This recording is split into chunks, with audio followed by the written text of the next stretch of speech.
Cop and The Mask. He's scored those films in particular, and he's had some songs being taken by Barry Manilow and the Carpenters. How's it going, Randy Edelman? It's going good, baby. You know what? It's something I've been looking forward to all day to sit down and talk to you. The show's called Meet Me for Coffee. Do you like coffee? What does Awesome. that say? What does that say? It says Abbey Road. That's right. That's where Yeah. I work. So there's my cup. And in the cup is coffee right Beautiful. What kind of, how you take your coffee? now. Special. I got my own blend. Oh, Seriously, you walk in the place, they got my name on it and my blend. I'm not going to give you the secret. the secret. Well, you won't have to dispel any secrets, but talk about your career from the beginning. I know you Beginning. as a Whoa, as a you don't want to child. do that. Well, I know it's a big period of time. Yeah. Growing up as a child, you really were immersed in the arrangement of music to the point where you're putting your ear up against the speaker to hear different arrangements and stuff like that. Yeah, I was. Yeah. And later on, you ended up being in charge of a few cool things. When you're in your under 20 years old, you're actually going around and directing like I was going around directing all these people. What yeah, did I know? Nothing. unreal. I knew a lot. Yeah. Unreal. Like how did that happen the first time? How'd you step into that role? How does anything happen? Work, Yeah. studying, serious shit, man. Yeah, I was a conservatory trained musician since I was a young kid, and then I studied and but was always had my ear listening to the radio and stuff like that. So instead of going into what may have been predicted for me, I ended up doing lots of other stuff. But I was prepared for it. You always, when you get an opportunity, you have to be able to run with it. So, seriously, I was really a, a well trained musician. And so when I got the opportunities when I was young to be a conductor, to play on Broadway, I was doing all those things. Um, but it's not like I came out of nowhere. I did come out of nowhere for sure, but I was ready to do. Usually that's what happened. I was thrown into something, even like songwriting. That was a whole other thing. But I didn't write songs. So how did I get an album deal? I had never written a song or well, I faked it, but I faked it pretty well. So, that's how things happened. But as far as the musical things and the orchestras and the conducting and being a musical director when I was young, before all this other stuff happened, obviously, I seriously put a lot of time into it. Let's put it that way. Yeah. Every time there's something that happens to you, it's because you put the work in, right? And Well, you put it's just like anything else, and any, it doesn't matter if it's music, you have to get the opportunity, a little luck, opportunity, and then you got to be ready because if you're not, then you know what happens. But it's music is not like any other area, so that's what happened to me. And when you look back on these things, especially me doing all this different kinds of things within the quote field of music, um, it's like you don't realize it at the time looking back some of the things that happened to me, how really incredible they were. It's like you do an album, and what do you want? You want the album the next day to be a big hit. And then if it's not, you think, oh, it's a failure. Well, it turns out there's lots of things that could happen, from something like that, as well as other things you're involved with. So you kind of have to look at it a couple of different ways. yeah, I mean, like sometimes the record label picks the wrong song to promote about They you. always, that's me, 100% of the time, which is why I went to England and I had my big hits with me as an artist. Thank God they didn't happen here. Seriously, we'll talk about that in a little while when you ask me about some other things. But so I went there where they speak the same language. Like why would something happen so big in London and not happen here? But you can't figure these things out. So I just would go along with it and take it to a different or the next level. That's all. Well, you had some pretty interesting things happen to you. You had the Carpenters discover you and bring you on tour. Well, yeah, and like it's just it was incredible, but I didn't really. I was very young. I mean, they were young. We were about the same age.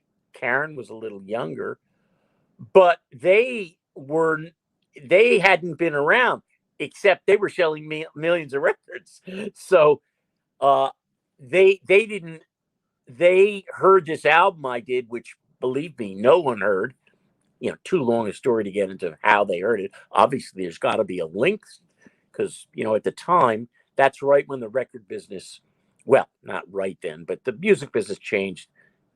Publisher, people that were recording and selling all the 99% of the records produced and wrote their own stuff. It wasn't any longer, a music publisher taking a song to a producer at a record label who has artists signed to him, and then they listen to a song and, Frank Sinatra or whoever it is. That all had changed, obviously.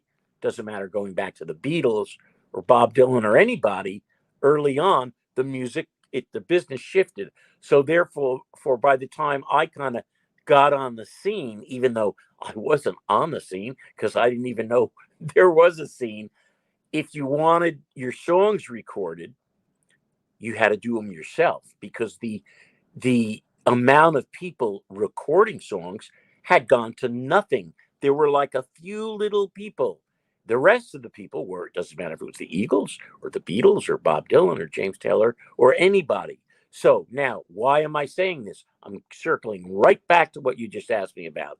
The Carpenters, they were one of the few people who were, and by the way, at the time, they were about, their style of music was as about out as you could get when they were in their heyday, but they were selling records. So what I'm saying is they were like, if there was anyone in the world that was a songwriter at the time, who would be the one people in the people in the world you'd want to do your songs, who actually could do a song, it was the Carpenters.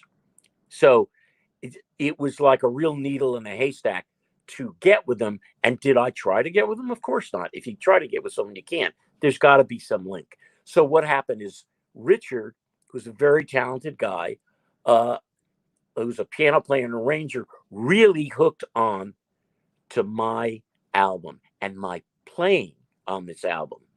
And so he heard it, and not only they recorded some songs and took me out on tour as their opening act. We're talking about not opening act in like a concert hall. We're talking about sports arenas. You know what I mean? Big time stuff. And here's a guy, me, who had never sung even for my mother or in the shower. And all I knew were the 10 songs that I had once sung on that album. That's it. That is it. I wasn't a performer.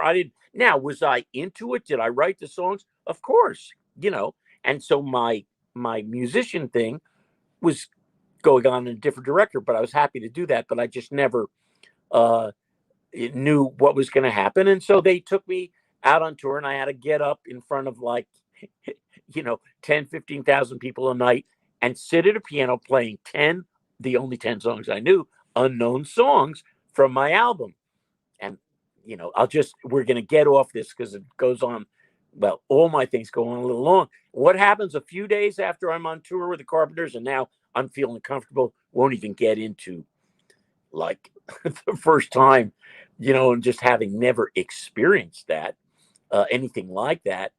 I get a call from the agency that I was with, like one of them, William Morris agency, because he had to be with agency. And they said, oh, your next concert, we were on like a big college tour with the Carpenters, wasn't until, let's say, next Thursday. So you know what? We got somebody. You're in Atlanta, right? Yeah. Well, if you're in, Memphis tomorrow, we have somebody for you to open for. You can be there. And okay, who is it? Frank Zappa and the Mothers of Invention. Okay, now you try to tell me two completely diverse audiences. It will be the audience for a Carpenter concert and the audience for Frank Zappa. But it's not like, oh, I better adjust my show. I didn't have a show. I Yeah. only knew the 10 fucking songs on that album. So of course I went and I did those songs. And of course it was a riot. People were throwing things at me. They were screaming, "Get off the stage!" It's a great story. There's much more. If I was sitting with you, I could show you something, but I can't right now. So all I could say is, so I did that, and then I was suddenly going around opening for all these people at these big concerts. Because why? I was easy. See, I was easy. Just throw this schmuck up at the piano and don't have to deal with it. So sound check. My sound checks now, although I don't do this stuff really anymore too much. It's like, you turn the mic on, I sing, okay, great. I walk out, I don't pay any. Do I need monitors? Yeah, give me some monitors. I don't really need to. Anyway, that's it. Okay, stop. I'm stopping now. I'm having another It sip probably, of coffee. with you in Frank Zappa's concert there, it was probably like 45 minutes, felt like 45 hours. Just You can't even, I wish I could tell you the story because you'd just be on the floor. It's a classic story. I have nothing in my studio.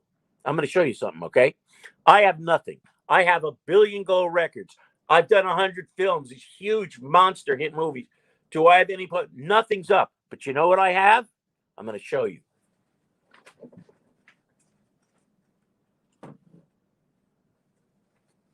You there? Yeah. You'll laugh. One thing relating to my work. Can you see it? Unreal.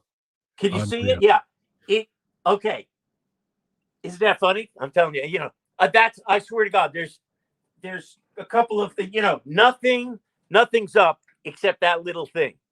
And I didn't even have that. Someone had to send that to me a couple of years ago.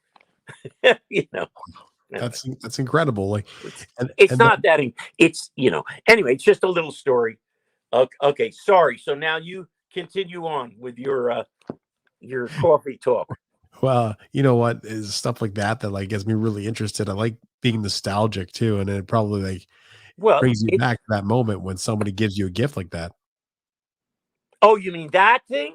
Yeah. Oh, yeah. Well, the moment was the doing it. Yeah. I mean, yeah. Now, of course, everybody has everything because of the phones and the technology. In those days, like if someone didn't snap a picture of that marquee that night, I wouldn't have it. But Well, I guess you do have some new music. I heard the song coming out, "The Other Side." Well, I have new music all the time, but Yeah. because I've been scoring films for the last 25 years, not nonstop, I don't do that anymore. However, obviously I do. And I had a blast doing this thing right here where I'm sitting. I recorded it here and play everything myself. There's nobody else on the record.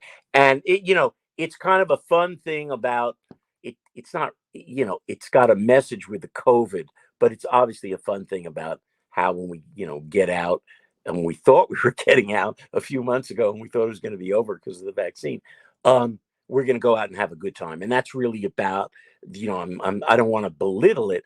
That's what the thing is about. And I had an absolute blast. I'm screaming and yelling on the quote record. I had no intention of ever letting anybody hear it. But I did it and I, felt good about it. And then, a couple of people heard it. They said, "Oh, come on, somebody's got to hear this." And that's the story. But that's what it is. It's just a really fun track that I did here. And like I said, although I wrote a million songs and did albums and all that kind of stuff, it's been a while since I did that. So, and this thing is a real departure. Most of my other things were kind of, big ballads and kind of sweet things. And it's not that this isn't, it has a certain sweetness, but it's a completely different, it's a takeoff of Buddy Holly's Peggy Sue 1957 record. That's really what this is. Even though it doesn't sound exactly like it, if I tell you that, you may not pick up on it. At the beginning, you listen with that in mind, you'll hear what I'm talking about. Well, I mean, it is a great track, and you've been busy scoring films and such. how does someone get, like, when you start scoring a film, like, how does that work? Do you just come up with whatever you come up Okay. with, and then Well, you sorry about the phone. Um, well, you have to watch every frame of that movie, and you have to be able to come up with something, and it's got to be fast, and it's got to be perfect, and it's got to be right. It can't be fast, but the music's not right. The mood is wrong, and you can't take a lot of time and it be right. So you got to be fast and right. That's what I always say about this stuff. And plus, you have to have all your musical chops uh, in order to pull this off. And the same thing I said before about other things.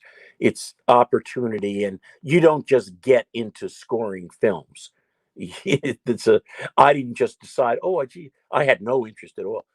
I want to score films. I was doing a million things for 20 years before I got the quote opportunity that led me into doing 100 movies. You know.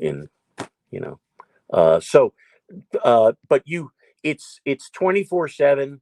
I don't go out. I don't have time to see anybody, and that's how it's been for all these years. And you know what?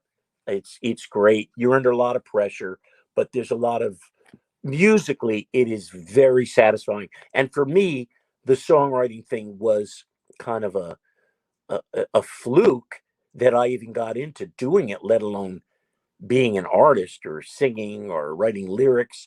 Um, so it's not like that was my dream.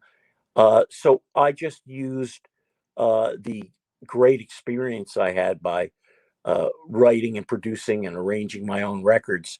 And I applied that when I started scoring some films and television.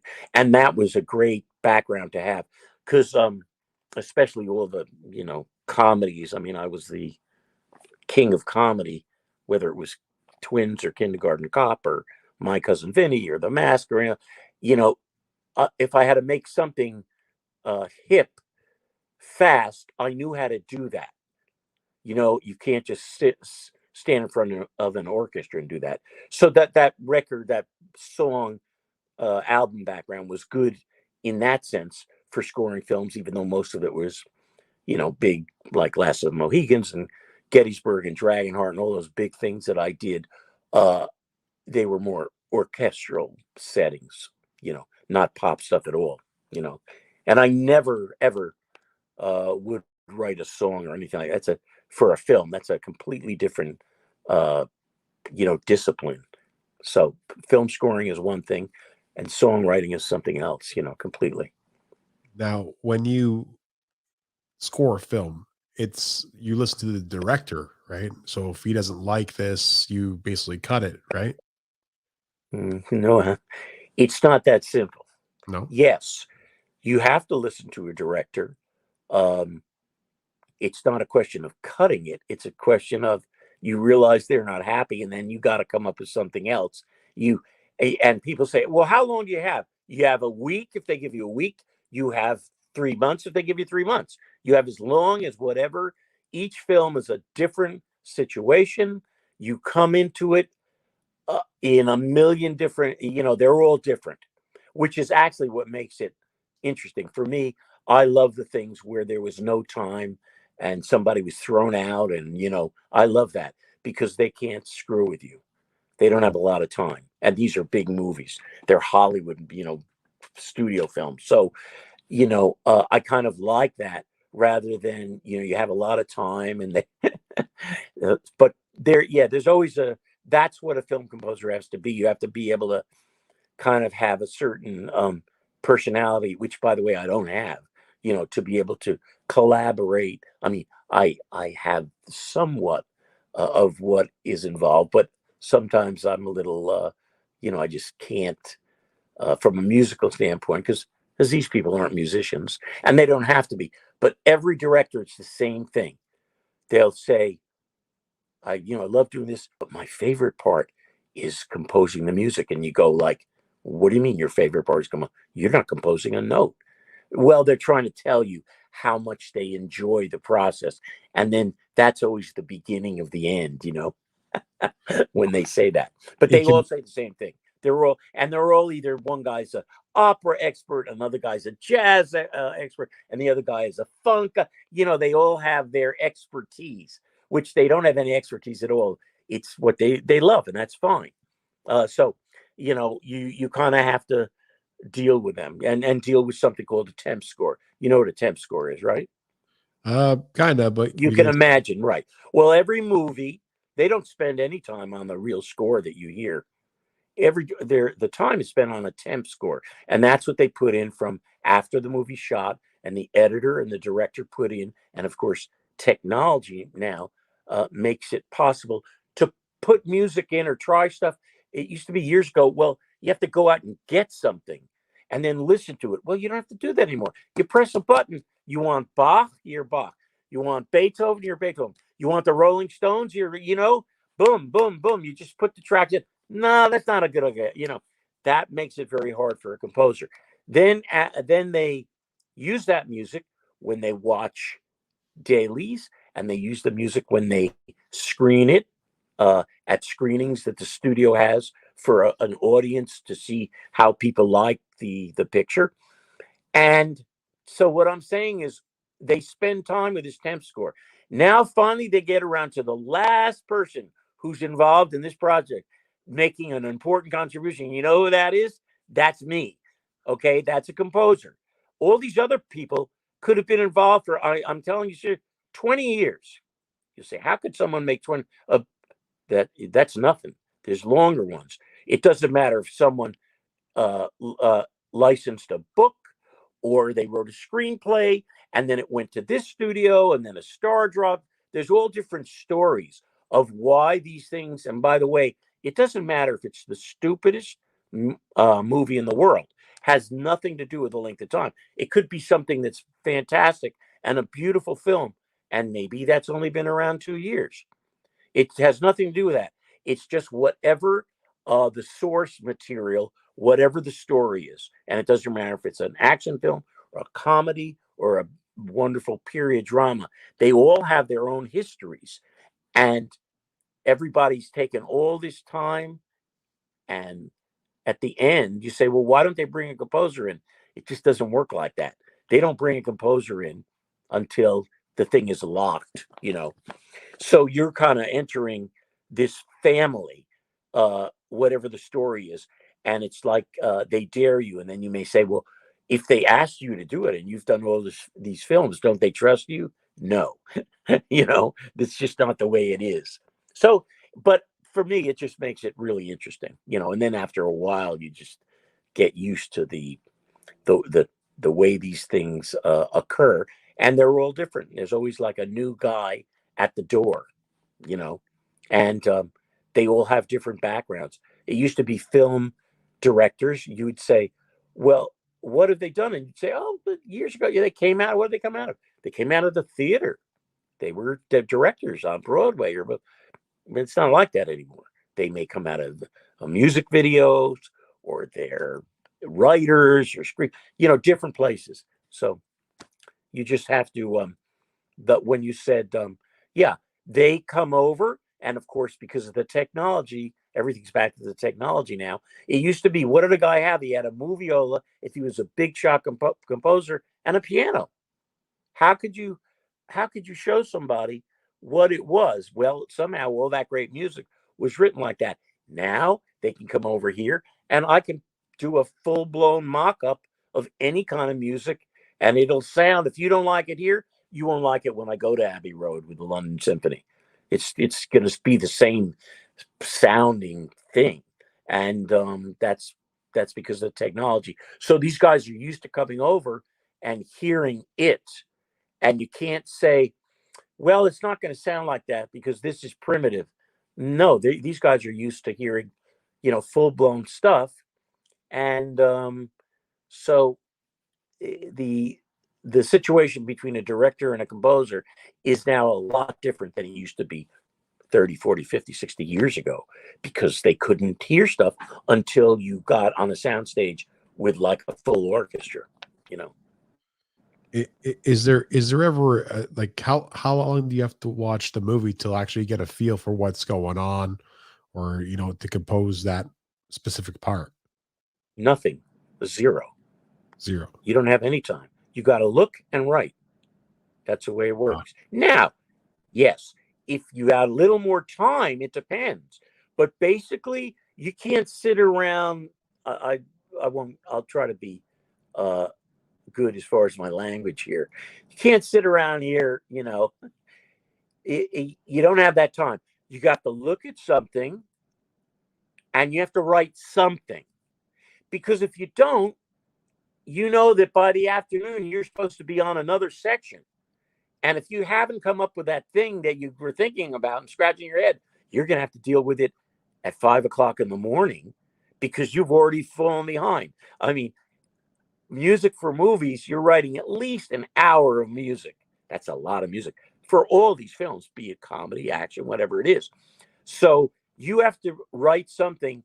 And what happens is, so each piece, see, film scores are made up of cues. A cue is like a song, but it's not a song. It's not with lyrics. It is a piece of music that starts at A and ends at B. It could be 10 seconds long. It could be 10 minutes long. So that's what you have. And you have to proceed and then come up with your themes. And then it's like, well, suppose you can't come up with the theme at the beginning. Or instead of theme may not be a good word, a certain musical kind of riff or a melodic thing or a sound that you're going to use throughout the picture. And if you don't come up with that at the beginning, well, maybe you'll come up with something at the end. Then you got to circle back to the beginning and you'll say, you know what? I came up with something in reel 5 for the main character that I think that I didn't have 4 days ago. So you got to go back. You got to figure out a way to stay up with it because before you turn around, it's your recording date. Now, not only do you have to write that and do like I said, you got to deal with the guy at the door every day, the director knocking on the door, and you're trying to say, hey, do me a favor. Let me look at this thing and come up. You don't have time to play him stuff. First, you have to write something that you hopefully feel is really good that you're going to play for him that he's going to like, but you don't have that kind of time. So it's a crapshoot. That's what it is. But you know what?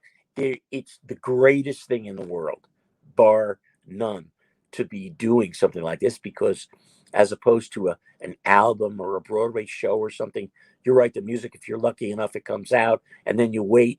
With this stuff, you write it, you record it very quickly, and then it's out in 3,000 theaters when I say the next day, it's not, you know what I'm saying. It's out there. At least that's the way it happened with me. I hit everything at a certain time. And now, of course, everything has changed with streaming and Netflix and all that stuff. But the way you go about it is still the same. It doesn't matter, you know.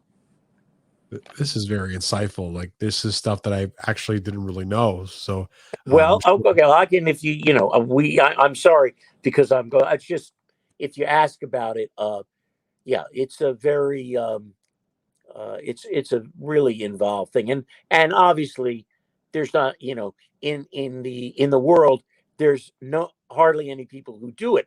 Now, if you live where I do, like when my kid went to school, it's like, oh, 4 people in his class, their fathers were film composers. That's because I'm sitting here in Beverly Hills and it's Hollywood. You know what I mean? But as far as in the world, how many people are doing, big Hollywood movies? Well, none. But they're all here. Most of them are here. Or they're here for a lot of the time. So it's a pressured thing, but very rewarding in a passionate musical sense. And each one of these movies, I don't make any judgment on if they're good or bad or the style. Once I'm doing it, you just get into it and you live. I don't care if it's an Adam Sandler movie or it's Last of the Mohegans, with Daniel Day-Lewis. It's the same work thing, or an Eddie Murphy film, or it's the same thing. What I am is I'm a character in the movie, and so I become different characters, and I live that character for the 4 weeks or 4 months or however long you're on the movie, and you've got to find something in that movie to latch onto you that is in the way the director, the style of the way he shot it, or a certain character, or even location. Like the location of a film will dictate possibly the location, the year that it was, supposedly takes place. That all determines, hopefully, what a really unique score is for that particular movie. And you have to take into all those considerations when you're looking at it and when you're writing something. And you have to hear it kind of in your head as you're doing it, the full blown, whatever the outcome is going to be of the sonically of the sound of it. So, it's involved, and it sounds complicated, and it is, but in the end, you kind of, if you can do it and pull it off, because if you can't pull it off, you're found out very quickly. And, there is no other one, it's just a very tough business, to say the least, and political and, all kinds of stuff. But it's been great. And like I said, I went from doing one thing into something else that's totally different. And I haven't had time to even look back at that other career that I have. Some people accuse me all the time. I'm the son of that other person.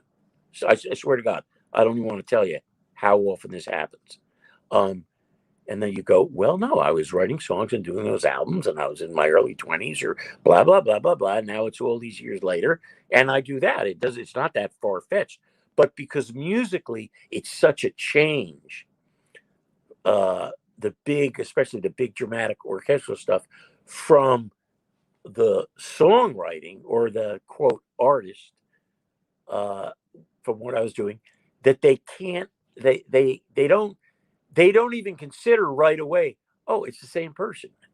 No, it's like you must be either the same name or you're the son of that person. So sometimes time passes and time passes, baby. Yeah, it passes, and I'm still sitting right here. No, I'm sitting in a very good spot, but yeah. So it's been really a great ride and interesting, and I'm grateful, and that I was that fortunate. Although, like I said, when you're going through these things, you kind of don't realize, and then you look back and you say, wow, suppose this wouldn't have happened or that wouldn't have happened, you wouldn't be sitting right here. You may be sitting in a better place, or you could be sitting nowhere, in the scheme of whatever you've done. So it's been great. So I've talked too long, and as far as the record, the reason we're talking is because they have me doing all this stuff with the record. And I love the record. And I love the way it sounds. It's totally low key. I don't sound the way I did years ago. It's a different kind of track, and the song is fun, and I'm screaming and playing everything myself. And so it's a blast. So I've been doing, now I'm going to have to go out and open my mouth again. But it won't be with Frank Zappa, I'll tell you that. Guess well, not. this has been very insightful, and it was great meeting you, Randy. It's we'll have to do this again. There's so much more information to get out of Oh you. yeah, we haven't even scratched the surface. But, and like I said, I'm sorry. I could have just sat and said nothing, and you could have just asked me questions, But No, this is great. It's great to yeah, hear a guest. Honestly, it's really refreshing to hear a guest talk, right? Sometimes it's very hard to talk to someone, and you have been one of the best guests I've had in quite some time. oh well, thank You you, explain things and insight and stuff like that. Again, I didn't really know that much in scoring of music for films and stuff like that. So I love that stuff. I love hearing that, and I'll be able to process that information and go research it, right? So it's Oh really sure, yeah, insightful. it's a great, yeah, it's great area. I don't know if I always say, because sometimes people, they don't think it, people who do this, I think they look for the opportunity to talk about it. And people are kind of like, they'll think they've done this thing or that thing, and they don't. People who do it like I do it welcome the opportunity to talk about it, because it's a unique area, and it's very involved, and it's, like I said, it's a very pressured, political, tough thing, and everybody has to kind of navigate their way through it. And the main thing is, obviously, what are you doing? Well, you're composing music, and hopefully at the end of each one of these films, each one of these projects, you've come up with something unique to that picture. You've helped the director realize his vision. Like I said, whatever a film is, a silly comedy or a serious dramatic thing, and you've added an original layer to a film that has a long history that nothing else could have done. Now, other people could have written it differently, but so that's what you do. And fortunately, I've written so much stuff, and my music is lifted from the film or from the soundtrack and used for everything. I have all the big Super Bowl and the Olympics, and what are they using? They're using the music that I wrote, not for that. I wrote it for something else. But as opposed to some people always saying, "Oh, don't you go crazy when you hear that, because that's not what you wrote it for." No, on the contrary, I'm completely flattered if someone does the sporting events, which they do, or trailers or commercials, because all I was doing was sitting here trying to make a certain scene work for a director. And that's what I came up with. Whether that music is only used in that film, in that scene, and no one ever hears it again, or if it's used for something else, that's fine. That means it conveyed a certain mood, be it triumphant, be it comedy, be it whatever it is, or action or drama. So it's fine. And I kind of take it as a compliment that everybody's using this stuff for a different, arena. Well, thank you, Randy. This has been awesome. I really appreciate it. It's Meet Me for Coffee with Randy Edelman. Yeah, don't forget, we got the coffee. Jesus. Special You know blend. what? I'm going to tell you something, and then we'll go. They gave me, all these cups. You know how many is left? How many? This one. This is it. I've dropped them, or somebody, yeah, I've got one left. You know what that means? I haven't been able, because of the COVID, to score anything over there. I got to get back to London. And I hear I need they're another waiting box for of you. cups. They're And waiting. if I get it, I'm going to send you one. I would really appreciate that. Thank you so much, Randy. All right. Take care.